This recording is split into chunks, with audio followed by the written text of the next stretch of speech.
നമസ്കാരം. ഉത്രട്ടാതി നക്ഷത്രത്തിൽ ജനിച്ചവർക്ക് തൊഴിൽ മേഖലകളോട് ബന്ധപ്പെട്ട് അഹോരാത്രം പ്രവർത്തിക്കുന്നത് വഴി വിപരീത സാഹചര്യങ്ങളെ വേണ്ട വിധത്തിൽ പൂർത്തീകരിക്കുവാനോ അതിജീവിക്കുവാനോ അവസരം ഉണ്ടാകും. വ്യത്യസ്തമായിട്ടുള്ള ആശയങ്ങൾക്ക് വിദഗ്ധമായ നിർദ്ദേശം തേടുവാനിടയുണ്ട്. വിരോധികളായിരുന്ന പലരും ലോക്യം കൂടുവാൻ വരും. അതീവ ശ്രദ്ധയോടുകൂടി ചെയ്യുന്ന കാര്യങ്ങൾ അന്തിമമായി വിജയപ്രദമാക്കി തീർക്കുവാനുള്ള സാധ്യത കാണുന്നു. പുരോഗതിയില്ലാത്ത ഗൃഹം വിൽപ്പന ചെയ്ത് ഭൂമി വാങ്ങി ഗൃഹം നിർമ്മിക്കുന്നതിനെപ്പറ്റി പുനരാലോചിക്കും. മഹത് വ്യക്തികളെ പരിചയപ്പെടുവാനും അവരുടെ ആശയങ്ങൾ ജീവിതത്തിൽ പകർത്തുവാനും അവസരം ഉണ്ടായിത്തീരും. നിശ്ചയിച്ചുറപ്പിച്ച കാര്യങ്ങൾക്ക് അനുകൂലമായ സാഹചര്യങ്ങൾ വന്നു ചേരുവാനിടയുണ്ട്.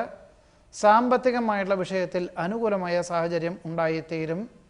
ഉത്രട്ടാതി നക്ഷത്രം ജനിച്ചവരുടെ ഈ ആഴ്ചയിലെ ഫലങ്ങളാണ് പറഞ്ഞത്. നമസ്കാരം.